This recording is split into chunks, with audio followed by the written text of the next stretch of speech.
김지우 씨의 성함은 유언장에 기재되어 있지 않습니다.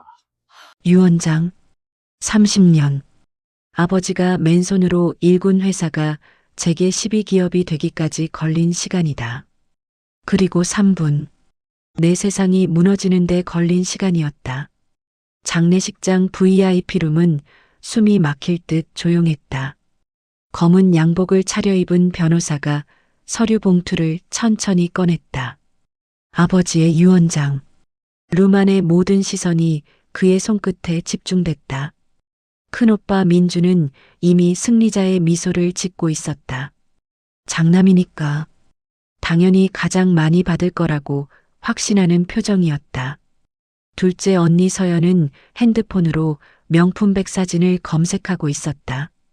장례식장에서 아버지 시신이 아직 화장장에 가기도 전에 막내 남동생 재호는 스포츠카 딜러에게 내일 연락할게요라는 문자를 보내고 있었다. 그리고 나는 단 하나도 기대하지 않았다. 어차피 나는 항상 이 가족에서 투명 인간이었으니까 고인의 뜻에 따라 유언장을 공개하겠습니다. 변호사의 목소리가 고요한 방 안에 울렸다. 나는 무의식 중에 주먹을 꽉 쥐었다. 장남 김민준에게 강남 본사 사업과 부동산 자산 일체를 상속한다. 약 500억 원 상당. 예스. 큰오빠가 작게 외치며 주먹을 쥐었다. 옆에 앉은 그의 아내가 그의 팔을 꼭 붙잡았다.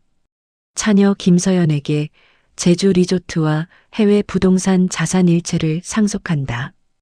약 450억 원 상당. 오마이갓. 둘째 언니가 두 손으로 입을 막으며 환호성을 질렀다. 눈물 한 방울 없던 눈가가 갑자기 촉촉해졌다. 막내 김재훈에게 청담동 빌딩과 주식 포트폴리오를 상속한다. 약 480억 원 상당. 남동생이 벌떡 일어나 자리에서 춤을 추기 시작했다. 아버지, 감사합니다. 그는 아버지 영정 사진을 향해 절을 했다. 장례식 내내 눈물 한 번 안 흘리던 놈이. 그리고 침묵. 변호사가 서류를 덮었다. 이상입니다. 내 심장이 쿵하고 내려앉았다. 네. 내가 떨리는 목소리로 물었다. 제 이름은요? 변호사가 서류를 다시 펼쳤다.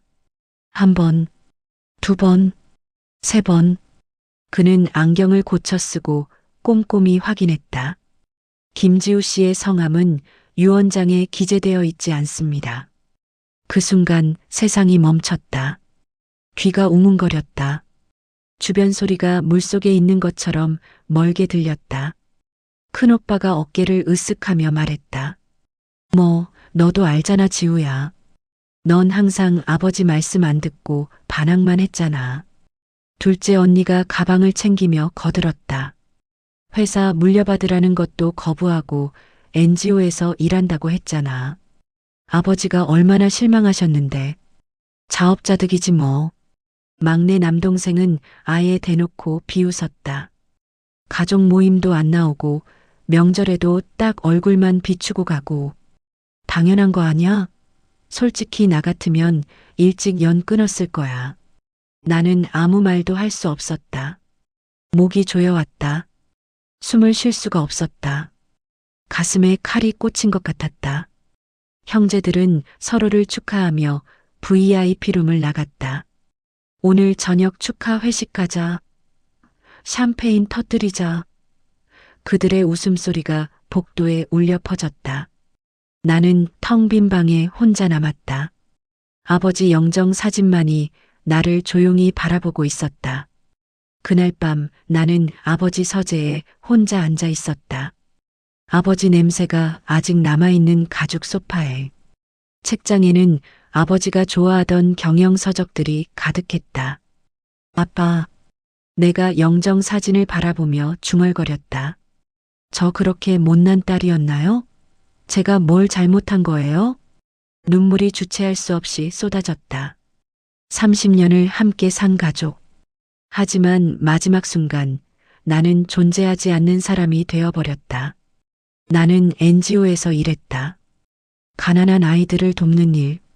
아버지는 그게 싫었다. 왜 남 좋은 일만 하냐고 하셨다. 너도 회사 경영 배워야 한다고 하셨다. 하지만 나는 돈보다 의미 있는 삶을 원했다. 그게 죄였나? 가족 모임에 자주 못 나간 것도 죄였나?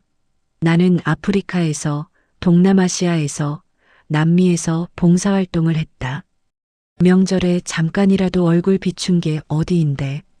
그것도 모자랐나? 그때였다. 띠링 마이너스. 핸드폰 진동이 울렸다. 모르는 번호였다. 김지우 씨, 내일 오전 10시. 로펌 별관 7층으로 혼자 오십시오. 절대 다른 가족분들께는 말씀하지 마십시오. 마이너스 김태수 회장 담당 변호사 정민혁. 나는 핸드폰을 쥔 채 멍하니 앉아 있었다. 이게 무슨 의미지? 혹시 빚이라도 있는 건가? 아니면 내가 처리해야 할 서류라도 있는 건가? 잠을 이룰 수 없었다. 밤새 뒤척이다 아침이 됐다. 다음 날 오전 9시 50분, 나는 로펌 별관 앞에 서 있었다. 손이 떨렸다. 7층으로 올라가는 엘리베이터 안에서 나는 심호흡을 했다. 7층. 문이 열렸다. 복도 끝, 특별상담실이라는 팻말이 보였다. 노크를 했다. 들어오세요, 김지우 씨. 문을 열고 들어가니 어제 그 변호사가 앉아 있었다. 그리고 그의 옆에는 스위스은행 로고가 새겨진 서류 가방이 놓여 있었다. 앉으세요.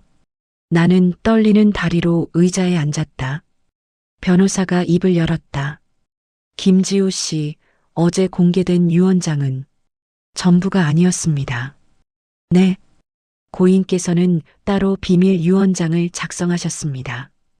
그리고 그 내용은 변호사가 검은색 봉투를 꺼냈다. 내 이름이 아버지 필체로 적혀 있었다. 오직 김지우 씨에게만 전달하라고 하셨습니다. 내 손이 떨렸다. 봉투를 열었다. 안에는 편지와 서류가 들어 있었다. 그리고 그 순간 내 인생의 모든 것이 뒤집혔다. 편지를 펼치는 내 손이 떨렸다. 아버지의 필체였다. 또박또박 정성스럽게 쓴 글씨. 지우야, 이 편지를 읽고 있다면 아빠는 이미 세상에 없겠구나. 눈물이 글씨를 흐렸다. 나는 재빨리 눈물을 닦아냈다. 넌 항상 이해받지 못하는 아이였지. 가족들은 내가 반항하라고 했고 아빠 말을 안 듣는다고 했어. 하지만 아빠는 알고 있었단다. 넌 그저 다른 길을 걷고 싶었던 거라는 걸. 가슴이 먹먹해졌다. 아버지가 알고 계셨다고? 사실 아빠는 내가 자랑스러웠어. 아프리카에서 우물 파주는 모습, 동남아시아에서 아이들 가르치는 모습, 내가 보낸 사진들 다 간직하고 있단다. 너희 형제들은 몰랐겠지만 아빠는 내 SNS 몰래 다 보고 있었어. 나는 책상을 붙잡았다. 다리에 힘이 풀렸다. 지우야, 넌 돈의 진짜 가치를 아는 유일한 아이였어. 형제들은 돈을 쓰는 법만 알지, 돈이 어떻게 사람을 살리는지 몰라. 하지만 넌 알지. 10만 원으로도 한 가족을 먹일 수 있고 100만 원으로 아이 하나의 미래를 바꿀 수 있다는 걸. 편지가 흔들렸다. 내 손이 떨려서. 그래서 아빠는 결정했단다. 진짜 재산은 내게 물려주기로. 변호사가 서류를 내밀었다. 나는 떨리는 손으로 서류를 받았다. 스위스 은행 계좌. 잔액 1조 2천억 원. 이게? 내가 더듬거렸다. 고인께서 30년간 별도로 조성하신 비자금입니다. 합법적으로 신고되고 세금도 모두 납부된 깨끗한 돈입니다. 그리고 이것도 있습니다. 변호사가 또 다른 서류를 꺼냈다. 제주 해상풍력 발전소 지분 100%, 연수익 약 300억. 부산 신항만 물류센터 지분 100%, 연수익 약 250억. 베트남 호치민 IT단지 지분 60%, 연수익 약 180억. 서류가 계속 나왔다. 끝이 없었다. 총합 약 2조 원 상당의 자산입니다. 나는 의자에 주저앉았다. 숨을 쉴 수가 없었다. 그런데 변호사가 말을 이었다. 조건이 하나 있습니다. 편지의 뒷장을 넘겼다. 지우야, 이 돈에는 조건이 있어. 형제들에게는 절대 알리지 말 것. 최소 3년간은 내가 가난하게 사는 척 연기해야 해. 왜냐하면 내 심장이 쿵 내려앉았다. 아빠는 내 형제들이 어떤 사람들인지 마지막으로 확인하고 싶구나. 돈이 없는 내게 그들이 어떻게 대하는지. 그게 진짜 가족의 모습이니까. 나는 편지를 놓고 고개를 떨궜다. 아버지는 시험을 하신 거였다. 형제들을 그리고 나를. 3년 후 내가 원한다면 진실을 밝혀도 좋아. 하지만 아빠 생각엔 그때쯤이면 넌 이미 답을 알고 있을 거야. 누가 진짜 가족이고 누가 그냥 피를 나눈 남인지. 변호사가 말했다. 고인께서는 3년간 지우 씨가 어떻게 사시는지, 가족들이 어떻게 대하시는지 지켜보고 싶어 하셨습니다. 그리고 만약 형제분들이 지우 씨를 진심으로 도우려 한다면 그때는 유산을 나눠드리라고 하셨습니다. 하지만 만약 변호사가 잠시 말을 멈췄다. 만약 그들이 지우 씨를 무시하거나 모욕하거나 외면한다면 그 모든 기록을 남기고 3년 후 모든 진실과 함께 공개하라고 하셨습니다. 나는 멍하니 앉아 있었다. 이게 꿈인가 생시인가. 오늘부터 3년간 저희 로펌에서 지우 씨를 밀착 관찰하게 됩니다. 물론 비밀리에. 그리고 가족분들의 행동도 기록됩니다. 변호사가 명함을 건넸다. 급하실 때는 언제든 연락 주십시오. 계좌는 지금 당장 사용 가능하지만 큰 금액 인출은 자제해 주시기 바랍니다. 3년간은 검소하게 사셔야 합니다. 나는 비틀거리며 로펌을 나왔다. 머리가 복잡했다. 기쁨, 배신감, 분노, 슬픔, 온갖 감정이 뒤섞였다. 그날 저녁 큰오빠에게서 전화가 왔다. 지우야, 아빠 집 정리해야 하는데. 넌 받은 것도 없으니까 쓰던 방 빨리 빼줘. 우리가 집 팔아야 하거든. 다음 주까지. 오빠, 저 갈 곳이 없는데요. 그건 내 문제지. 우리가 왜 책임져? 넌 성인이잖아. 알아서 해. 뚝. 전화가 끊겼다. 나는 핸드폰을 쥔 채 멍하니 서 있었다. 가슴이 무너져 내렸다. 다음 날 둘째 언니에게 문자를 보냈다. 언니, 당분간 언니 집에서 지낼 수 있을까? 일자리 구할 때까지만. 답장은 30초 만에 왔다. 미안 지우야. 우리 집 줘봐. 그리고 솔직히 말하면 넌 좀 분위기 다운시키잖아. NGO 동료들한테 얹혀 살면 안 돼? 눈물이 왈칵 쏟아졌다. 나는 화장실에 들어가 소리 죽여 울었다. 막내 남동생에게는 아예 연락도 안 했다. 어차피 뻔했으니까. 나는 원룸을 알아봤다. 내 통장 잔고 170만 원. 이것도 지난달 NGO 월급이었다. 보증금 500, 월세 40. 턱도 없었다. 고시원이라도 알아봐야겠다. 나는 지하 고시원을 계약했다.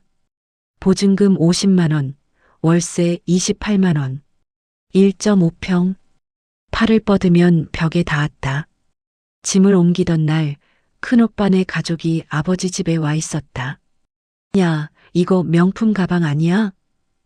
올케가 아버지 서재를 뒤지고 있었다. 어머, 이 시계 롤렉스네.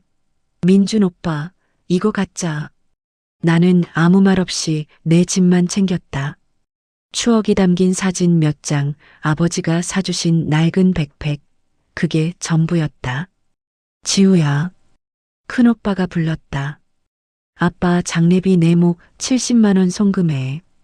받은 것도 없으면서 공짜로 장례식 치르려고? 오빠, 저 지금 돈이 관심 없어. 다음 주까지. 나는 입술을 깨물었다. 피가 났다. 그날 밤 고시원 좁은 방에 누워 천장을 바라봤다. 곰팡이 핀 천장. 옆방에서는 누군가 기침하는 소리가 들렸다. 아빠, 이게 시험이라고 하셨죠? 나는 이불을 뒤집어 썼다. 견딜 수 있을까요? 3년을. 이렇게. 그때 핸드폰이 울렸다. 모르는 번호였다. 여보세요? 김지우 씨? 저 NGO 사무국장입니다. 미안한데 인력 구조 조정이 있어서요. 다음 달부터 출근 안 하셔도 됩니다. 네, 죄송합니다. 후원금이 줄어서 어쩔 수 없이. 뚝. 전화가 끊겼다. 나는 핸드폰을 떨어뜨렸다. 바닥에 떨어진 핸드폰 화면이 깨졌다. 일자리마저 잃었다. 나는 무릎을 안고 웅크렸다. 눈물이 멈추지 않았다. 아빠, 저 정말 못할 것 같아요. 이 시험 너무 가혹해요. 그로부터 일주일 후 나는 편의점 야간 알바 면접을 보러 갔다. 시급 9,860원. 밤 11시부터 아침 7시까지. 편의점 문을 열고 들어가는데 카운터에 누군가 서 있었다. 막내 남동생 재훈이었다. 재훈아? 재훈이 나를 빤히 보더니 피식 웃었다. 야, 김지우. 여기서 뭐해? 설마 알바 지원하러 온 거야? 크크크, 대박. NGO 활동가가 편의점 알바라니. 아, 진짜 웃기네. 재훈이 핸드폰을 꺼내 내 사진을 찍었다. 야, 이거 형들한테 보내야겠다. 우리 누나 근황 이러면서. 재훈아, 제발. 제발은 무슨. 너 맨날 우리 보고 배려하라며? 이게 현실이야, 현실. 돈 없으면 개처럼 사는 거. 재훈이 등을 돌렸다. 참, 사장님이 면접 취소하래. 너 같은 거 뽑으면 편의점 이미지 나빠진대. 문이 쾅 닫혔다. 나는 편의점 앞에 멍하니 서 있었다. 저녁 7시. 거리에는 사람들이 바쁘게 지나갔다. 모두 어디론가 향하고 있었다. 집으로, 가족에게로. 나만 갈 곳이 없었다. 나는 공원 벤치에 앉았다. 11월의 찬바람이 뼛속까지 파고들었다. 핸드폰을 꺼냈다. 변호사의 명함이 지갑 속에 있었다. 전화하면 이 지옥에서 벗어날 수 있어. 지금 당장. 손가락이 떨렸다.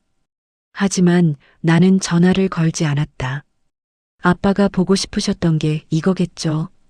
내가 얼마나 버티는지, 그리고 얘들이 얼마나 추악한지. 나는 핸드폰을 주머니에 넣었다. 좋아, 아빠. 해보죠. 3년. 끝까지 해보겠습니다. 그때였다. 저기요. 뒤에서 누군가 말을 걸었다. 돌아보니 30대 중반쯤 되어 보이는 남자가 서 있었다. 깔끔한 수트 차림이었다. 혹시 일자리 찾으세요? 네. 남자가 명함을 건넸다. 저희 회사에서 신입사원 구하는데요. 관심 있으시면 내일 오전에 한번 오시겠어요? 명함을 보니 태수 장학재단이라고 적혀 있었다. 태수? 아버지 이름이었다. 이건 혹시? 남자가 빙그레 웃었다. 자세한 건 내일 말씀드리겠습니다. 9시까지 오실 수 있으시죠? 남자는 그렇게 사라졌다. 나는 명함을 들고 멍하니 서 있었다. 이것도 아버지의 계획일까?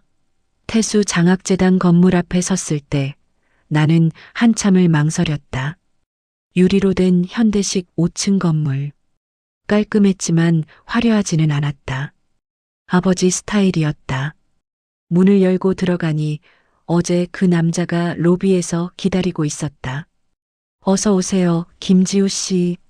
저는 이 재단의 사무국장 박진수입니다. 여기가 제 아버지가 만드신 곳인가요? 박진수가 고개를 끄덕였다. 네.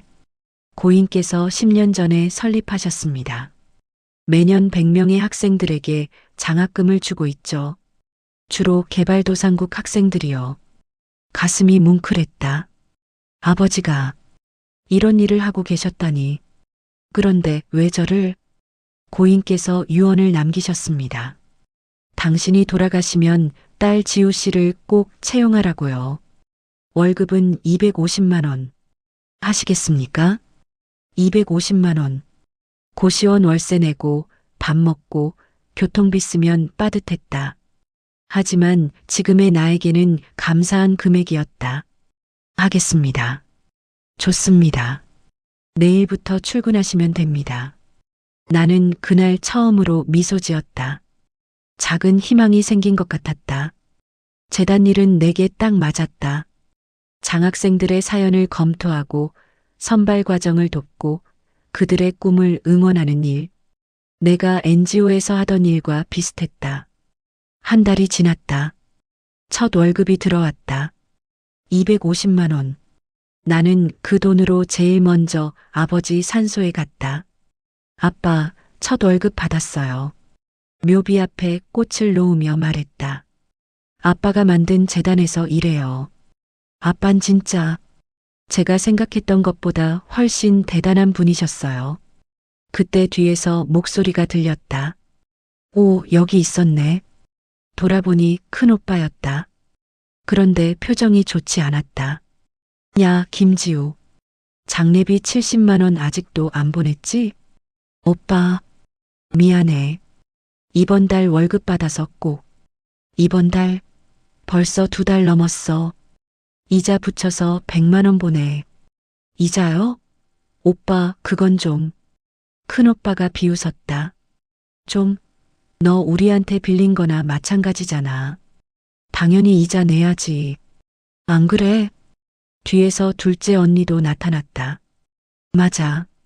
우리가 내 몫까지 다 냈잖아. 근데 너 요즘 어디서 일해? 설마 아직도 백수야? 재단에서 일해요. 장학재단. 장학재단? 막내 재훈이 낄낄거렸다. 월급 얼마 받는데? 설마 200도 안 되는 거 아니야? 250이요. 푸아. 250? 야, 그걸로 어떻게 살아? 재훈이 배를 잡고 웃었다. 형은 한 달에 회사에서 1,500 받고 누나는 임대 수입만 월 3,000이고 나는 주식 배당금만 월 2,000인데 너 250으로? 서연 언니가 명품 가방을 휘두르며 말했다. 이 가방값이 350만 원인데 넌 한 달 일해도 이거 하나 못 사네. 불쌍해. 나는 주먹을 꽉 쥐었다. 손톱이 손바닥을 파고들었다. 아, 참. 큰오빠가 서류를 꺼냈다. 아빠 집 팔았어. 35억에. 우리 셋이서 나눠 가졌지. 너는 없어. 당연히. 그리고 아빠 회사 주식 배당금도 이번 분기에 200억 나왔는데 우리끼리 나눴어. 너무? 없어. 나는 아무 말도 하지 못했다. 그저 고개를 숙일 뿐이었다. 아, 그리고 100만 원. 이번 주 금요일까지. 안 보내면 법적 조치 취할 거야. 각서 써줄래? 각서요? 그래. 100만 원을 12월 15일까지 갚겠습니다. 김지우. 이렇게. 오빠. 우린 가족인데. 가족? 큰오빠가 코웃음 쳤다. 가족이면 뭐해? 너 아빠한테 버림받았잖아. 그건 아빠도 너를 가족으로 안 본 거야. 우리가 왜 달라야 해? 서연 언니가 거들었다. 맞아. 솔직히 너 때문에 우리 집안 이미지만 나빠져. NGO 활동가에 가난뱅이 동생 있다는 거 친구들한테 말하기도 창피해. 재훈이 마무리했다. 그러니까 우리 앞에 나타나지 마. 보기 싫어. 알았지? 그들은 벤츠를 타고 떠났다. 나는 아버지 묘 앞에 주저앉았다. 아빠, 맞죠? 이게 아빠가 보여주고 싶었던 거죠? 얘들의 진짜 모습. 눈물이 떨어졌다. 묘비가 젖었다. 그날 밤 고시원 방에서 나는 통장을 확인했다. 월급 250만 원이 들어와 있었다. 거기서 고시원 월세 28만 원, 식비 40만 원, 교통비 10만 원, 통신비 5만 원, 남는 건 167만 원. 100만 원을 보내면 67만 원 남았다. 다음 달까지 버티려면 아껴야 해. 나는 편의점 도시락을 데워 먹으며 생각했다. 과거에는 이런 도시락을 본 적도 없었다. 외식이 당연했으니까. 지금은 3,000원짜리 도시락이 저녁이었다. 핸드폰이 울렸다. 재단 동료 김미영 선배였다. 지우야, 내일 장학생 면접인 거 알지? 근데 말이야. 내가 듣기로 이번에 진짜 특이한 지원자가 있대. 특이한? 응. 북한 탈북자인데 의대를 가고 싶대. 근데 생활비도 없고 학원비도 없고 완전 맨바닥이래. 근데 성적은 상위 1%야.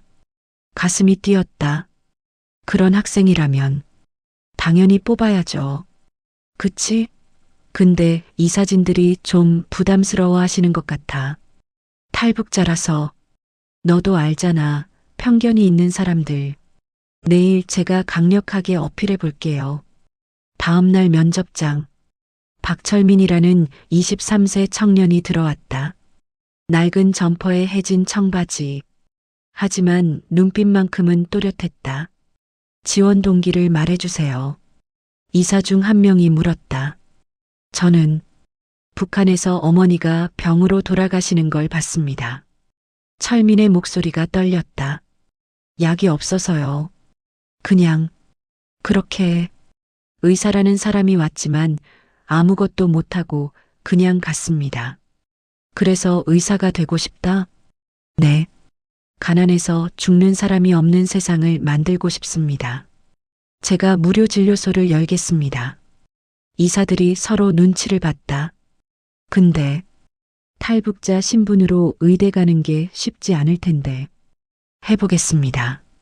제발 기회만 주십시오. 나는 손을 들었다. 저는 박철민 학생을 강력 추천합니다. 이사 한 명이 미간을 찌푸렸다. 김대릭 하지만 현실적으로 우리 재단의 설립 목적이 뭡니까? 나는 재단 정관을 폈다. 돈이 없어 꿈을 포기하는 청년이 없도록 이게 우리 재단의 모토입니다. 철민 학생보다 더 적합한 사람이 있을까요? 회의실이 조용해졌다. 박진수 국장이 고개를 끄덕였다. 김대리 말이 맞습니다. 저도 찬성합니다. 투표 결과 7대 3으로 통과됐다. 철민이 눈물을 흘리며 고개를 숙였다. 감사합니다. 정말 감사합니다. 나는 그의 어깨를 두드렸다. 열심히 해요. 당신은 할 수 있어요.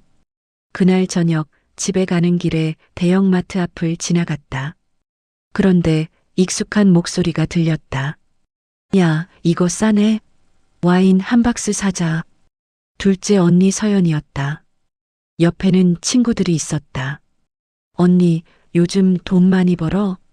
친구가 물었다. 아빠 유산 받아서. 근데 진짜 웃긴 게 있어. 우리 막내 여동생.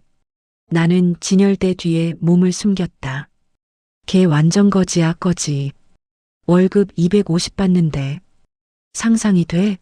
나는 한 달에 그것보다 더 많이 써. 친구들이 웃었다. 그래도 동생인데 좀 도와줘야 하는 거 아니야? 도와줘? 왜? 걔는 아빠한테도 버림받았어. 유언장에 이름도 없었다고. 그건 아빠도 걔를 인정 안 한 거잖아. 헐. 근데 그럼 불쌍하지 않아? 불쌍하긴. 자업자득이지. 맨날 착한 척, 봉사활동가 코스프레 하더니 결국 이 꼴이야. 세상은 원래 돈 있는 사람이 이기는 거야. 친구들이 다시 웃었다. 나는 주먹을 꽉 쥐었다. 그때 서연이 핸드폰을 꺼냈다. 야, 이거 봐. 우리 오빠가 찍은 거. 화면에는 편의점 앞에서 면접 보러 가던 내 모습이 있었다. 댓글이 달려 있었다. 키읔키읔키읔 재벌 딸이 편의점 알바 지원. 인생 망한 케이스. 저러니까 유산 못 받지. 내 사진이 SNS에 퍼져 있었다. 나는 마트를 뛰쳐나왔다. 숨이 막혔다. 거리가 빙글빙글 돌았다. 공원에 도착해 벤치에 주저앉았다. 핸드폰을 꺼냈다. SNS를 검색했다. 내 사진이 수백 개 퍼져 있었다.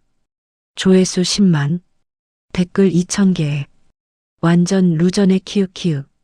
부자 집안에서 저렇게 되는 건 본인 잘못임. 아빠도 답 없다고 유산 안 준 듯. 나는 핸드폰을 던졌다. 바닥에 떨어진 핸드폰이 완전히 박살났다. 으악. 나는 소리를 질렀다. 공원에 있던 사람들이 나를 쳐다봤다.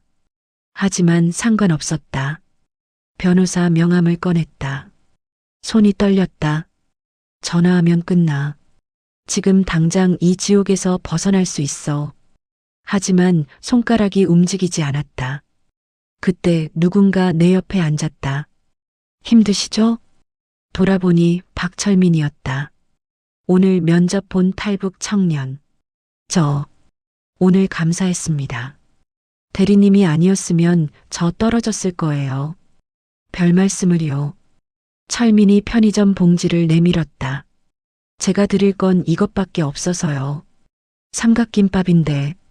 나는 삼각김밥을 받았다. 800원짜리. 대리님. 철민이 말했다. 저 북한에서 3년 동안 산에서 숨어 살았어요. 나무 뿌리 먹고 벌레 먹고 빗물 마시면서요. 근데 견뎠어요. 왜냐면. 왜요? 끝이 있다는 걸 알았으니까요. 언젠가는 남한에 도착한다는 걸. 그 희망 하나로 버텼습니다. 철민이 일어나며 말했다. 대리님도 지금 뭔가 견디고 계신 것 같아요. 근데 괜찮아요. 끝은 있을 거예요. 그러니까 조금만 더 버티세요. 그는 그렇게 사라졌다. 나는 삼각김밥을 뜯었다. 참치 김밥이었다. 한 입 베어 물었다. 눈물이 흘러내렸다. 그래. 조금만 더. 아빠, 조금만 더 버틸게요. 그날 밤 고시원 방에서 나는 달력에 동그라미를 쳤다. 데이 42 1095. 3년은 1095일. 아직 1053일 남았다. 다음 날 아침 출근하니 박진수 국장이 나를 불렀다. 지우 씨, 잠깐 올라와 보세요. 이사장님이 찾으세요. 이사장실. 들어가 본 적이 없었다. 문을 열었다. 책상에 앉은 노신사가 나를 보고 빙그레 웃었다. 지우 씨, 처음 뵙겠습니다. 저는 이 재단 이사장 최현우입니다. 그리고 노신사가 일어나 내게 걸어왔다. 당신 아버지의 절친이었습니다. 내 심장이 쿵 내려앉았다. 태수가 당신에 대해 많이 이야기했어요. 내 딸 중에 지우만이 진짜를 아는 아이라고요. 노신사가 창밖을 바라봤다. 태수가 돌아가시기 전에 제게 부탁했습니다. 지우를 지켜봐 달라고요. 3년 후에 모든 게 밝혀질 거라고요. 이사장님, 그럼 아시는 거예요? 제 상황을. 네, 다 알고 있습니다. 노신사가 고개를 끄덕였다. 그리고 당신이 얼마나 힘든지도요. 하지만 노신사가 나를 똑바로 바라봤다. 태수의 뜻을 존중합니다. 3년. 끝까지 가십시오. 그게 당신 아버지가 당신에게 준 마지막 시험이니까요. 나는 고개를 숙였다. 네, 하겠습니다. 이사장실을 나오며 나는 다짐했다. 3년. 반드시 버텨내겠어. 그리고 그날 모든 걸 되돌려주겠어. 복수가 아니었다. 진실이었다. 6개월이 흘렀다. 나는 이제 고시원 생활에 익숙해졌다. 아침 6시에 일어나 공용 화장실에서 세수하고 편의점 주먹밥으로 아침을 때우고 7시 30분 지하철을 탔다. 재단까지는 3번 환승, 1시간 반이 걸렸다. 하지만 불평하지 않았다. 재단에서의 일은 내게 의미가 있었다. 매달 10명의 학생들을 선발하고 그들의 꿈을 응원했다. 그 아이들의 눈빛을 볼 때면 내가 왜 이 길을 걸어야 하는지 알 수 있었다. 박철민은 이제 의대 예비학교에 다니고 있었다. 매주 재단에 들러 공부 진도를 보고했다. 대리님, 이번 모의고사 전국 50등 했어요. 정말 잘했어, 철민아. 대리님 덕분이에요. 장학금 아니었으면. 아니야. 내 노력이야. 그런 순간들이 나를 지탱해줬다. 어느 금요일 저녁 퇴근길에 대형 쇼핑몰 앞을 지나갔다. 그런데 입구에 대형 현수막이 걸려 있었다. 김민준 이사 승진 축하 파티. 큰오빠였다. 아버지 회사에서 전무로 승진했다는 소식은 들었다. 그냥 지나가자. 하지만 발이 멈췄다. 쇼핑몰 로비가 보였다. 샴페인 타워, 호화로운 뷔페, 수백 명의 하객들. 그 중심에 큰오빠가 서 있었다. 턱시도를 입고 환하게 웃으며. 옆에는 서연 언니와 재훈이도 있었다. 모두 명품 드레스와 슈트 차림이었다. 축하합니다, 전무님. 앞으로 잘 부탁드립니다. 사람들이 인사했다. 큰오빠는 의기양양하게 악수를 나눴다. 나는 로비 구석에 서서 그 장면을 바라봤다. 내 옷은 3년 전에 산 코트였다. 소매가 해져 있었다. 저게 내 가족이었어. 가슴이 아렸다. 하지만 눈물은 나오지 않았다. 이제 익숙해졌으니까. 그때였다. 저기, 저 여자 김지우 아냐? 누군가 수군거렸다. 진짜네. SNS에서 봤어. 유산 못 받고 쫓겨난. 와, 진짜 초라하네. 저게 재벌 딸이었다고? 사람들이 웅성거리기 시작했다. 나는 재빨리 몸을 돌렸다. 지우야. 큰오빠의 목소리였다. 멈춰섰다. 야, 김지우. 거기서. 돌아보니 큰오빠가 걸어오고 있었다. 얼굴이 불그락푸르락했다. 뭐하러 왔어? 여기 초대도 안 했는데. 그냥 지나가다가. 즉, 큰오빠가 혀를 찼다. 너 때문에 분위기 망치네. 사람들이 수군거리잖아. 서연 언니가 다가왔다. 오빠 맞아. 쟤 때문에 우리 집안 이미지만 나빠져. 여기 오신 분들 다 제게 인사드린대. 재훈이 비웃었다. 누나, 거지 코스프레 그만하면 안 돼? 좀 창피하다, 진짜. 나는 주먹을 쥐었다. 하지만 아무 말도 하지 않았다. 됐고. 큰오빠가 지갑을 꺼냈다. 이거나 받아. 5만 원. 저녁이나 먹어. 그가 내 코트 주머니에 돈을 쑤셔 넣었다. 그리고 다신 우리 앞에 나타나지 마. 알았지? 그들은 다시 파티장으로 돌아갔다. 나는 주머니에서 5만 원을 꺼냈다. 찢어버리고 싶었다. 바닥에 던지고 싶었다. 하지만 하지 않았다. 이 돈으로 철민에게 책을 사줄 수 있었다. 재단 후배 직원에게 밥을 사줄 수 있었다. 나는 돈을 접어 주머니에 넣고 걸었다. 조금만 더 버티자. 8개월째 되던 날 재단에 특별한 손님이 찾아왔다. 안녕하세요. 저는 YN그룹 회장 윤석진입니다. 50대 중반의 카리스마 있는 남자였다. 재계 서열 5위 기업의 회장. 저희 그룹에서 재단에 100억 원을 기부하고 싶습니다. 회의실이 술렁거렸다. 100억이면 엄청난 금액이었다. 다만 조건이 있습니다. 윤 회장이 말했다. 저희가 추천하는 학생 10명을 우선 선발해 주셔야 합니다. 박진수 국장이 물었다. 추천 학생이면 저희 그룹 임원 자녀들입니다. 해외 유학을 가려는데 장학재단 출신이라는 타이틀이 필요하다고 하더군요. 나는 손을 들었다. 회장님, 그건 우리 재단 취지와 맞지 않습니다. 맞지 않다니? 우리는 가난하지만 꿈이 있는 학생들을 돕는 재단입니다. 재벌 자녀들은 이미 충분한 기회가 있지 않습니까? 윤 회장의 얼굴이 굳었다. 김 대리님이시죠? 100억을 거절하시겠다는 겁니까? 네, 거절하겠습니다.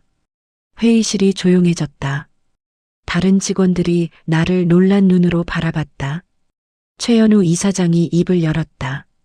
저도 김 대리 의견에 동의합니다. 윤 회장님, 죄송하지만 그 조건으로는 기부를 받을 수 없습니다. 윤 회장이 자리에서 일어났다. 후회하실 겁니다. 그는 노려보고 나갔다. 회의가 끝나고 동료들이 내게 와서 말했다. 지우야, 그래도 100억인데 좀 타협할 수도 있었잖아. 맞아. 우리가 그 돈으로 얼마나 많은 학생들을 도울 수 있었는데. 나는 고개를 저었다. 우리가 타협하는 순간 우리도 그들과 똑같아져요. 돈이 우선이 되는 거예요. 박진수 국장이 내 어깨를 두드렸다. 잘했어, 지우야. 내 아버지가 이런 모습을 보시면 자랑스러워 하실 거야. 그날 밤 SNS에 글이 올라왔다. 태수 장학재단 YN그룹 100억 기부 거절. 김지우 대리 원칙 지킨다 강경 대응. 댓글들이 달렸다. 미쳤나? 100억을 거절해? 저러니까 아빠한테도 버림받지. 현실 감각 제로. 하지만 그 사이에 다른 댓글들도 있었다. 오히려 존경스럽다. 요즘 같은 세상에 원칙 지키는 사람이 몇이나 되나? 진짜 아버지 뜻을 이어받은 것 같음. 김지우 대리 응원합니다. 나는 핸드폰을 덮었다. 타인의 평가는 중요하지 않았다. 내가 옳다고 믿는 길을 가는 것. 그게 중요했다. 10개월째 큰 사건이 터졌다. 큰오빠의 회사가 횡령 의혹으로 검찰 수사를 받기 시작했다. 아버지가 남긴 회사 자금 50억을 빼돌렸다는 의혹이었다. 김민준 전무, 비자금 조성 혐의. 고 김태수 회장 유산, 불법 유용. 뉴스가 터졌다. 나는 뉴스를 보며 아무 감정도 느끼지 않았다. 스스로 무덤을 판 거야. 다음 날 큰오빠에게서 전화가 왔다. 지우야, 나 좀 도와줘. 제발, 나 구속될 것 같아. 벌금만 20억인데. 돈 좀 빌려줘. 내가 일하는 재단에서. 오빠, 나는 차갑게 말했다. 재단 돈은 학생들 거예요. 오빠 빚 갚으라고 있는 게 아니에요. 우린 가족이잖아. 가족? 나는 비웃었다. 오빠가 저를 가족으로 대한 적이 있었나요? 거지라고 했잖아요. 부끄럽다고 했잖아요. 그때는 죄송하지만 도와드릴 수 없어요. 전화를 끊었다. 손이 떨렸다. 하지만 후회는 없었다. 1년이 지났다. 데이 365,095. 달력에 동그라미를 쳤다. 3분의 1을 버텼다. 재단에서는 이제 제법 인정받는 직원이 됐다. 대리에서 과장으로 승진했고 월급도 320만 원이 됐다. 고시원에서 작은 원룸으로 이사했다. 창문이 있는 방이었다. 박철민은 의대에 합격했다. 그가 합격 통지서를 들고 재단에 뛰어왔을 때 우리는 둘 다 울었다. 대리님, 아니 과장님, 해냈어요. 축하해, 철민아. 넌 해낼 줄 알았어. 과장님 아니었으면 저 여기 없었을 거예요. 아니야. 내 노력이야. 철민이 내게 편지를 건넸다. 제가 의사 되면 꼭 과장님 같은 사람 도울 거예요. 가난해도 꿈꾸는 사람들이요. 나는 편지를 품에 안았다.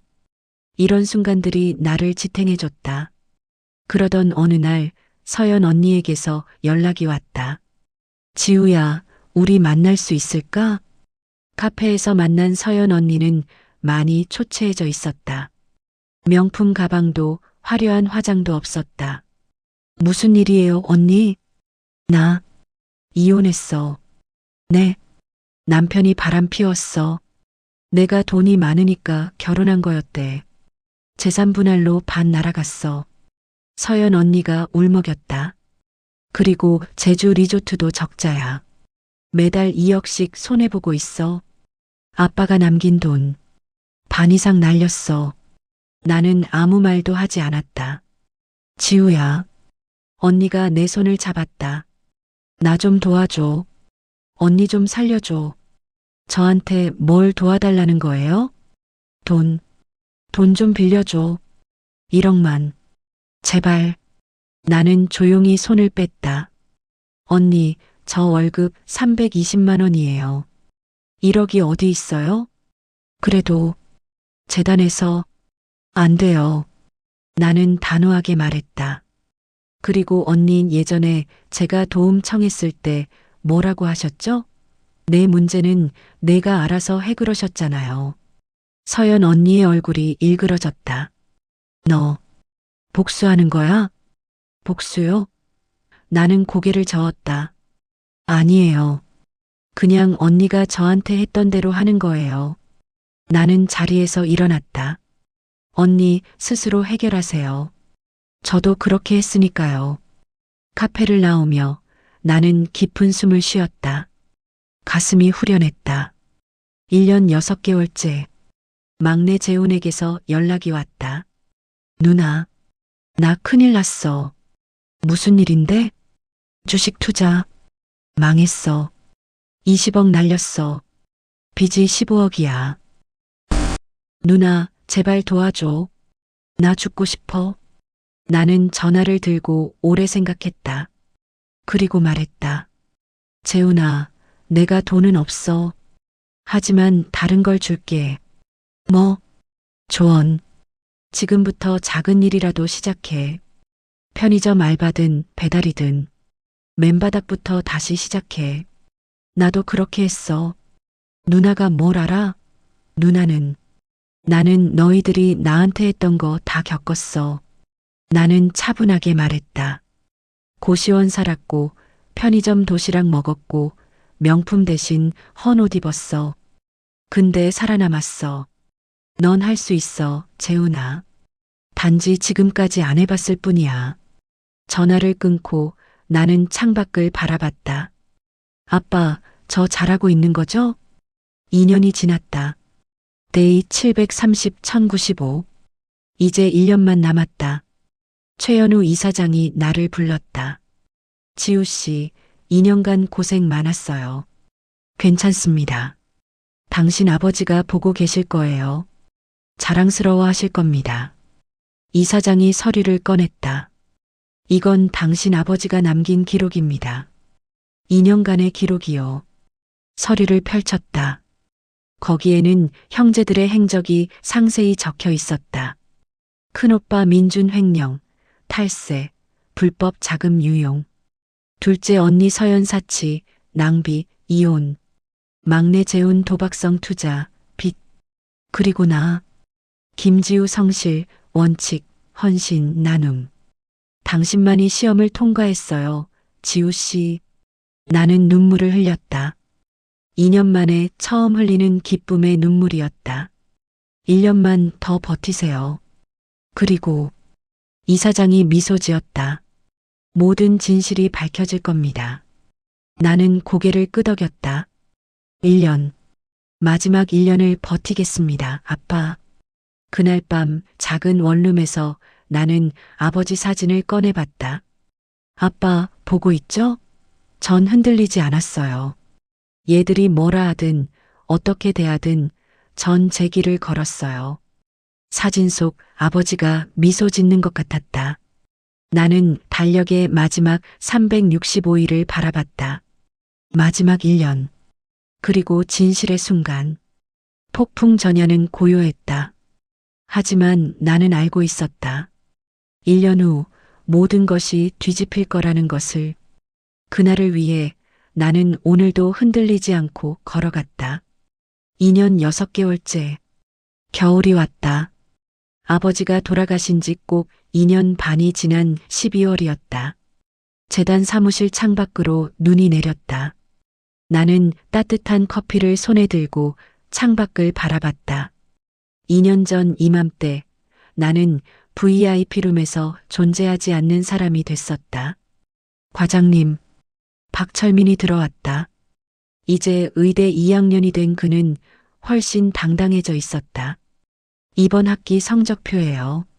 전액 장학금 받았어요. 잘했어, 철민아. 과장님 덕분이에요. 아, 그리고 이거. 그가 신문을 내밀었다.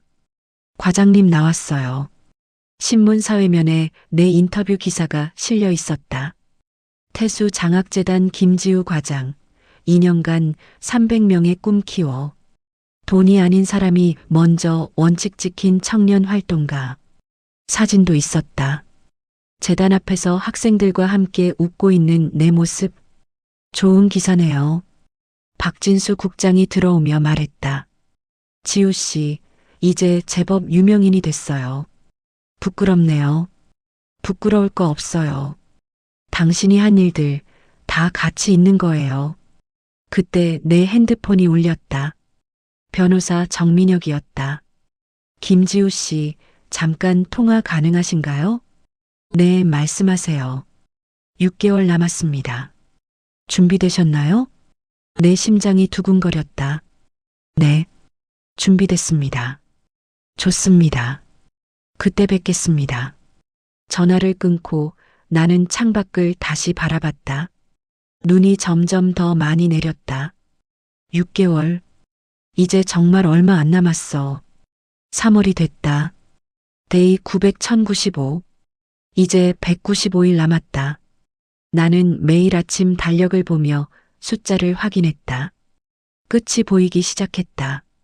그날 재단에 급한 손님이 찾아왔다. 김지우 과장님 계십니까? 30대 초반의 여성이었다. 얼굴이 창백했고 눈이 충혈되어 있었다. 제가 김지우인데요. 저는 김민준 전무의 비서였던 사람입니다. 큰오빠의 비서? 나는 그녀를 응접실로 안내했다. 무슨 일로 오셨어요? 과장님께 드릴 게 있어서요. 그녀가 USB를 꺼냈다. 이건 김민준 전무가 지난 2년간 했던 모든 불법 행위 증거입니다. 네. 횡령, 배임, 탈세. 다 들어있어요. 저는 더 이상 못 참겠어요. 양심이 괴로워서. 그녀가 울기 시작했다. 전무님이 직원들 월급을 떼먹었어요. 저희 동료 중 한 명은 그 돈 때문에 자살 시도까지 했어요. 저는 이대로 가만히 있을 수가 없었어요. 나는 USB를 받았다. 손이 떨렸다. 이걸 왜 저한테? 신문에서 과장님 기사 봤어요. 원칙을 지키는 사람이라고. 과장님이라면 제대로 사용하실 거라고 믿어요. 그녀는 그렇게 떠났다. 나는 USB를 쥔 채 한참을 앉아 있었다. 이걸 공개하면 큰오빠는 끝이었다. 완전히. 하지만 이건 아직 때가 아니야. 나는 USB를 금고에 넣었다. 6개월 후 모든 진실이 함께 밝혀져야 했다. 5월이 왔다. 어느 날 저녁 고급 레스토랑 앞을 지나가는데 익숙한 목소리가 들렸다. 그러니까 내가 말했잖아. 동생 버린 게 신의 한 수였다니까. 큰오빠 민준이었다. 회사 임원들과 저녁 식사를 하고 있었다. 나는 레스토랑 창밖에서 멈춰섰다. 김 전무님 따님은 몇이세요? 셋 있었는데 이제 둘이에요. 하나는 아버지 유산도 못 받았죠. 워낙 문제아라서. 임원들이 웃었다. 그래도 가족인데. 가족? 천만에요. 재산도 못 받은 애가 무슨 가족이에요.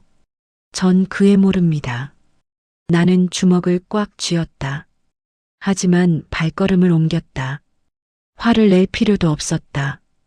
이제 얼마 안 남았으니까. 그날 밤 집에 돌아와 거울을 봤다. 2년 반 전에 나와는 달랐다. 눈빛이 달라져 있었다. 더 강해져 있었다. 조금만 더 지우야. 조금만 더. 7월이 됐다. 데이 1095. 95일 남았다. 3달이 채 안 남았다. 최연우 이사장이 나를 불렀다. 지우 씨, 고생 많았어요. 정말 괜찮습니다. 당신 형제들 요즘 어떻게 지내는지 아세요? 아니요. 연락 끊은 지 오래됐어요. 이사장이 태블릿을 건넸다. 뉴스 기사들이었다. 김민준 전무 회사 자금 횡령 의혹 재점화.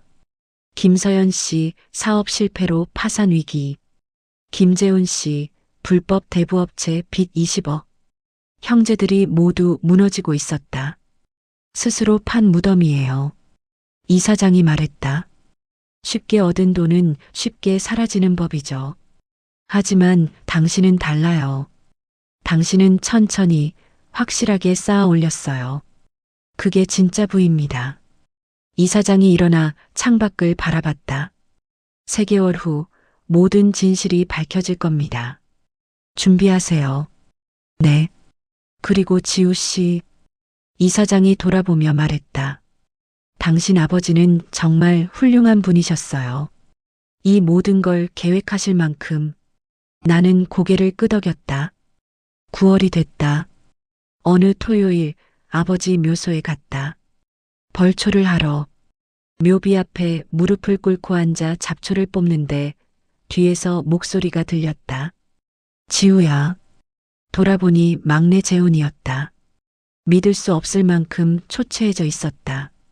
명품 슈트 대신 낡은 점퍼를 입고 있었다.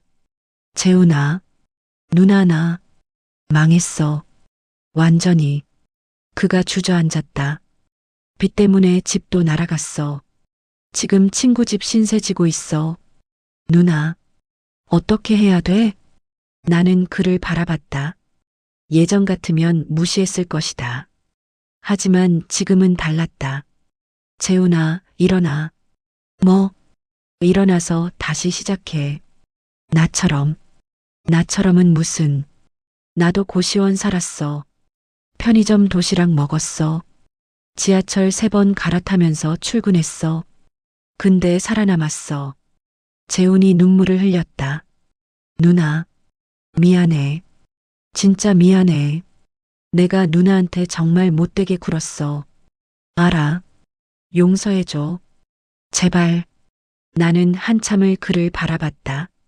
용서는 내가 어떻게 사느냐에 달려 있어. 지금부터 제대로 살면 그때 용서해 줄게.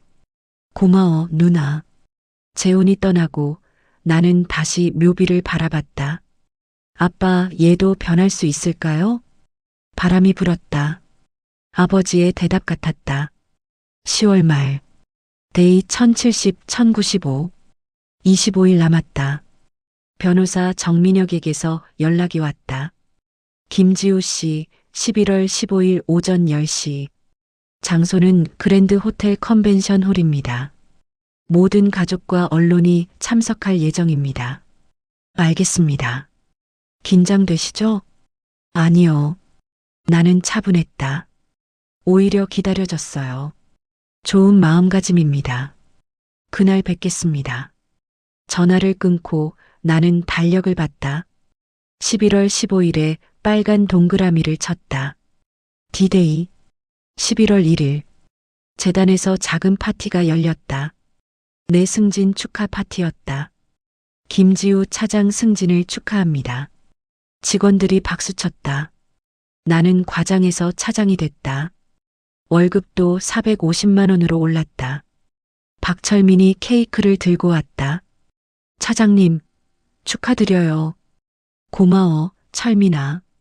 차장님 덕분에 저도 여기까지 왔어요. 내년이면 의사 됩니다. 나는 그의 어깨를 두드렸다. 넌 훌륭한 의사가 될 거야. 파티가 끝나고 박진수 국장이 나를 옥상으로 불렀다. 지우 씨, 이제 2주 남았죠? 네. 준비 많이 됐어요? 네. 만반의 준비가 됐어요.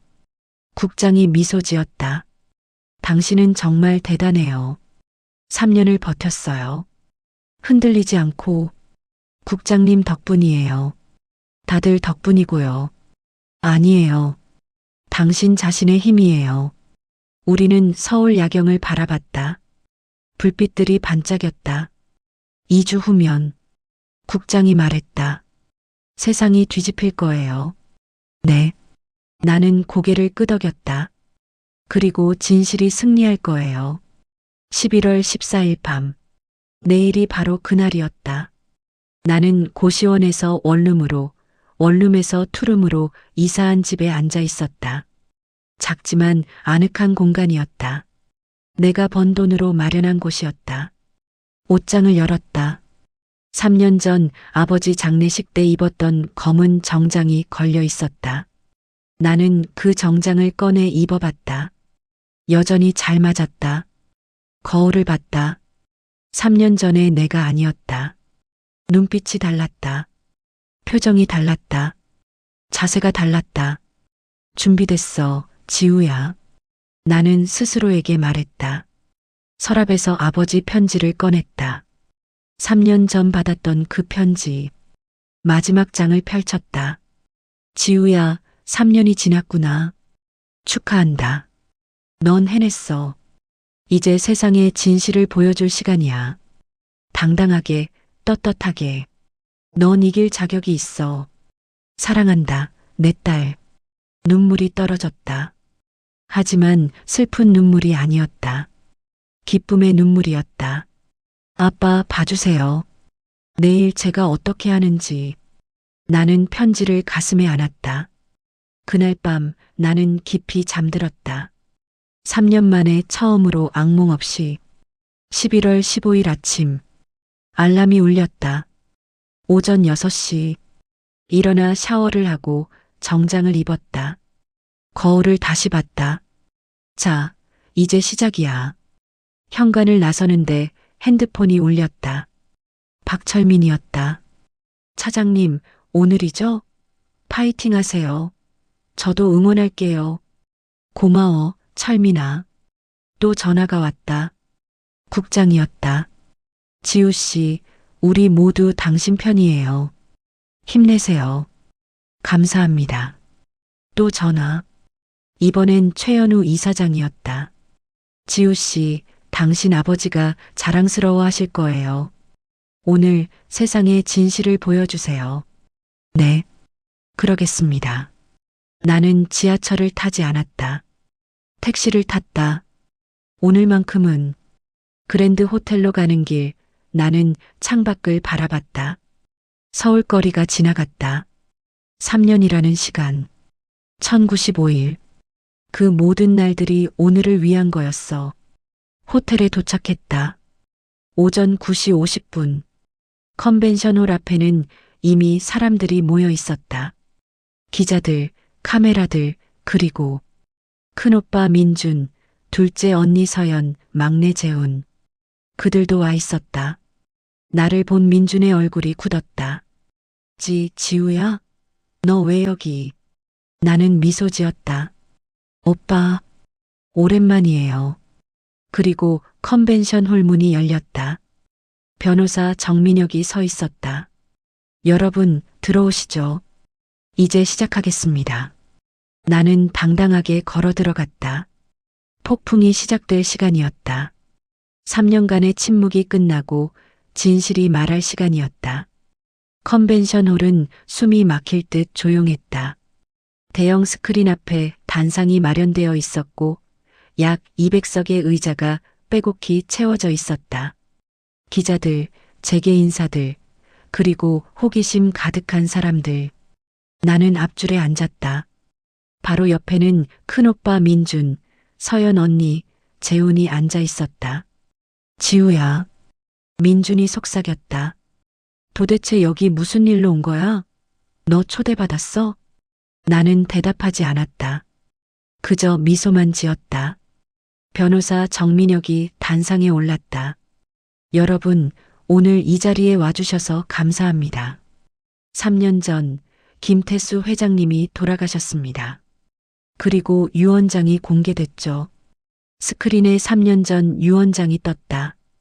민준, 서연, 재훈의 이름만 있었다. 하지만 정 변호사가 말을 이었다. 이것이 전부가 아니었습니다. 홀이 술렁거렸다. 고인께서는 별도의 비밀 유언장을 작성하셨습니다. 그리고 3년의 시간을 두셨죠. 이유가 뭘까요? 정 변호사가 봉투를 꺼냈다. 고인께서는 자식들을 시험하고 싶으셨습니다. 돈이 있을 때의 모습이 아니라 돈이 없을 때의 모습을 보고 싶으셨던 겁니다. 민준의 얼굴이 창백해졌다. 서연은 입술을 깨물었다. 재훈은 고개를 숙였다. 지난 3년간 우리는 내 자녀분들을 관찰했습니다. 그 결과를 지금부터 공개하겠습니다. 스크린이 바뀌었다. 김민준 장남. 유산 500억 수령. 3년간 횡령 금액 73억. 직원 임금 체불 12억. 탈세 금액 31억. 현재 검찰 수사 중. 민준이 벌떡 일어났다. 이건 명예훼손이야. 당장 중단. 앉으세요, 김민준 씨. 이건 모두 증거가 있는 사실입니다. 보안요원이 민준을 다시 앉혔다. 스크린이 또 바뀌었다. 김서연 차녀. 유산 450억 수령. 3년간 낭비 금액 387억. 사업 실패로 인한 손실 201억. 현재 재산 23억 부채 포함 시 마이너스 15억. 서연이 얼굴을 손으로 가렸다. 어깨가 떨렸다. 김재훈 막내. 유산 480억 수령. 도박성 투자 손실 412억. 불법 대부 빚 20억. 현재 재산 8억 부채 포함 시 마이너스 12억. 재훈은 고개를 들지 못했다. 이 세 분은 정 변호사가 말했다. 3년 만에 1,430억 원 중 1,000억 원 이상을 날렸습니다. 그리고 스크린에 또 다른 영상이 떴다. 3년 전 장례식장 VIP룸. 내가 유산을 못 받았을 때, 너도 알잖아. 넌 항상 아버지 말씀 안 듣고 반항만 했잖아. 민준. 자업자득이지 뭐. 서연. 당연한 거 아니야? 재훈. 홀이 조용해졌다. 그리고 다음 영상. 쇼핑몰 앞. 쟤 때문에 우리 집안 이미지만 나빠져. 서연. 편의점 앞. 대박.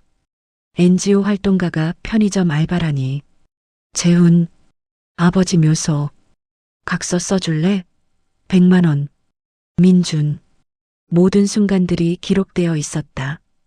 홀이 술렁거렸다. 기자들이 카메라 셔터를 눌렀다. 이것이 정 변호사가 말했다. 세 자녀분들이 막내 지우 씨를 대한 방식입니다. 그리고 스크린이 바뀌었다. 김지우 3녀. 내 사진이 떴다. 고시원 앞에서 재단에서 학생들과 함께 웃고 있는 모습들.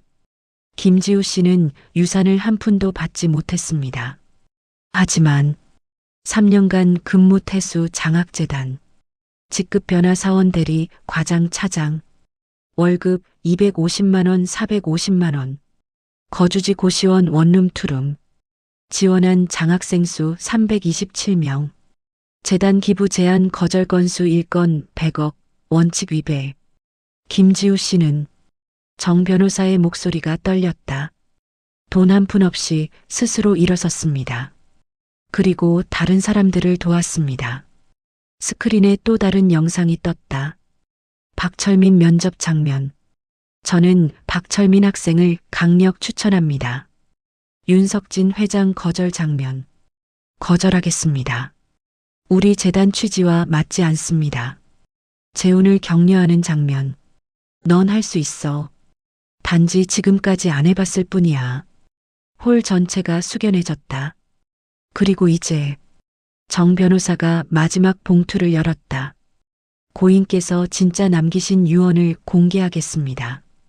스크린에 아버지의 육성이 흘러나왔다. 영상이었다. 여러분, 이 영상을 보고 계시다면 제가 세상을 떠난 지 3년이 지났을 겁니다. 아버지의 목소리. 나는 눈물을 참았다. 저는 내 자식을 키웠습니다. 사랑했죠. 하지만 걱정도 많았습니다. 돈만 아는 아이들로 자랄까 봐요. 그래서 시험을 준비했습니다. 유산을 나눠주되 막내 지우에게는 주지 않았습니다. 그리고 3년을 지켜봤습니다. 결과는 제가 예상한 대로였습니다. 아버지가 화면에서 미소 지었다. 민준, 서연, 재훈. 너희는 쉽게 얻은 돈을 쉽게 써버렸구나. 그리고 동생을 외면했어. 가족을 저버렸지. 세 사람이 고개를 숙였다. 하지만 지우는 달랐어. 내 딸 지우는 혼자 일어섰어. 그리고 흔들리지 않았어. 그게 진짜 부자야. 돈이 아니라 정신이 부자인 거지. 아버지의 눈에 눈물이 맺혔다. 그래서 나는 결정했단다. 진짜 재산은 지우에게 물려준다고. 홀이 술렁거렸다. 지우야, 넌 이미 받았을 거야. 스위스 은행 계좌, 해외 자산, 모든 것. 2조 원 상당의 재산을. 민준이 충격에 입을 벌렸다. 서연이 비명을 질렀다. 2조? 하지만 그게 중요한 게 아니야. 중요한 건 내가 그 돈으로 뭘 할지야. 아버지가 카메라를 똑바로 바라봤다. 지우야, 이 돈으로 세상을 바꿔라. 내가 믿는 대로. 가난하지만 꿈 있는 아이들을 도와라. 그게 아빠의 마지막 부탁이야. 사랑한다, 내 딸. 영상이 끝났다. 나는 눈물을 흘렸다. 홀 전체가 조용했다. 200명이 넘는 사람들이 아무 말도 하지 않았다. 정 변호사가 말했다. 이상으로 고 김태수 회장의 진짜 유언을 공개했습니다. 김지우 씨, 나는 일어났다. 단상으로 올라오시겠습니까? 나는 천천히 단상으로 걸어갔다. 모든 카메라가 나를 향했다. 마이크 앞에 섰다. 안녕하세요. 김지우입니다. 목소리가 떨렸지만 당당했다. 3년 전 저는 이 세상에서 존재하지 않는 사람이 됐습니다. 가족에게 버림받았고 유산도 받지 못했고 혼자가 됐죠. 하지만 저는 포기하지 않았습니다. 고시원에서 살았고 편의점 도시락을 먹었고 지하철을 3번 갈아타며 출근했습니다. 그 과정에서 배웠습니다. 진짜 부는 돈이 아니라는 것을, 진짜 가족은 피가 아니라는 것을. 나는 객석을 바라봤다. 박철민이 박수를 치고 있었다. 박진수 국장, 최현우 이사장, 재단 동료들 모두 일어나 박수를 쳤다. 박수가 전체로 퍼졌다. 200명이 모두 일어나 박수를 쳤다. 나는 형제들을 바라봤다. 민주는 고개를 숙이고 있었다. 서연은 울고 있었다. 재우는 나를 바라보며 입술을 깨물었다. 나는 말을 이었다. 이 재산을 아버지 뜻대로 쓰겠습니다. 태수 글로벌 장학재단을 만들어 전 세계 가난한 아이들을 돕겠습니다. 박수가 더 커졌다. 그리고 나는 형제들을 보며 말했다. 형제들에게 하고 싶은 말이 있습니다. 홀이 조용해졌다. 용서합니다. 세 사람이 고개를 들었다. 오빠, 언니, 재훈아. 나는 여러분을 용서합니다. 하지만 잊지는 않을 거예요. 그게 저를 강하게 만들었으니까요. 나는 미소 지었다. 여러분도 이제 시작하세요. 돈이 아니라 의미를 찾으세요. 그게 아빠가 진짜 우리에게 남기신 유산입니다. 나는 단상에서 내려왔다. 기자들이 몰려들었다. 플래시가 터졌다. 질문이 쏟아졌다. 하지만 나는 그들을 지나쳐 밖으로 걸어갔다. 에필로그 3년 후. 지우 이사님, 오늘 장학생 면접 준비됐습니다. 비서가 서류를 건넸다. 나는 이제 태수 글로벌 장학재단 이사장이었다. 6년 전 아버지가 돌아가셨다. 3년 전 진실이 밝혀졌다. 그리고 지금 재단은 전 세계 57개국에서 활동하고 있었다. 매년 5천 명의 학생을 지원했다. 아프리카에 학교 20개를 지었고 동남아시아에 도서관 35개를 만들었다. 책상 위에는 사진들이 놓여 있었다. 박철민은 이제 무료 진료소를 운영하는 의사가 됐다. 그의 진료소 개원식 사진. 옆에는 내가 서 있었다. 문이 열렸다. 누나. 재훈이었다. 이제 그는 재단에서 일하고 있었다. 후원 업무를 맡아 성실히 일했다. 재훈아, 오늘 면접 학생들 명단 확인했어? 응. 진짜 대단한 애들이더라. 특히 시리아 난민 학생. 좋아. 오늘 꼭 뽑자. 재훈이 미소 지었다. 누나 고마워. 나한테 기회 줘서. 당연하지. 넌 내 동생이잖아. 재훈이 나가고 창밖을 바라봤다. 서울 하늘이 맑았다. 핸드폰이 울렸다. 서연 언니였다. 지우야, 나 오늘 작은 카페 오픈했어. 시간 되면 들러줄래? 축하해요, 언니. 꼭 갈게요. 서연 언니는 이제 소박하게 살고 있었다. 명품 대신 검소함을, 허영 대신 진실을 선택했다. 또 문자가 왔다. 민준 오빠였다. 지우야, 오늘 출소했다. 새 출발하려고 한다. 응원해줘. 나는 답장을 보냈다. 오빠 환영해요. 저녁 같이 먹어요. 오빠는 2년간 교도소에 있었다. 횡령죄로. 그리고 이제 새 삶을 시작하려 했다. 책상 서랍을 열었다. 아버지가 남긴 편지가 있었다. 나는 그걸 다시 꺼내 읽었다. 지우야, 이 편지를 읽을 때쯤이면 넌 모든 걸 이해했을 거야. 아빠가 왜 이런 시험을 준비했는지. 그건 너를 벌주려는 게 아니었어. 너를 강하게 만들려는 거였지. 인생은 받는 게 아니라 만드는 거란다. 넌 그걸 증명했어. 자랑스럽다, 내 딸. 나는 편지를 가슴에 안았다. 저도 사랑해요, 아빠. 그리고 감사해요. 창밖으로 햇살이 들어왔다. 따뜻했다. 나는 일어나 재단 로비로 나갔다. 벽에는 큰 글씨가 새겨져 있었다. 진짜 부는 나누는 것이다. 고 김태수. 오늘도 어딘가에서 누군가의 꿈이 시작되고 있었다. 가난하지만 희망을 잃지 않은 아이가 첫걸음을 내딛고 있었다. 그리고 나는 그 걸음을 지켜보며 함께 걸었다. 6년 전 나는 모든 걸 잃었다. 3년 전 나는 진실을 찾았다. 그리고 지금 나는 의미를 살았다. 나는 김지우. 버림받았지만 무너지지 않았고, 쓰러졌지만 다시 일어섰고, 상처받았지만 용서했다. 그리고 이제 나는 행복했다.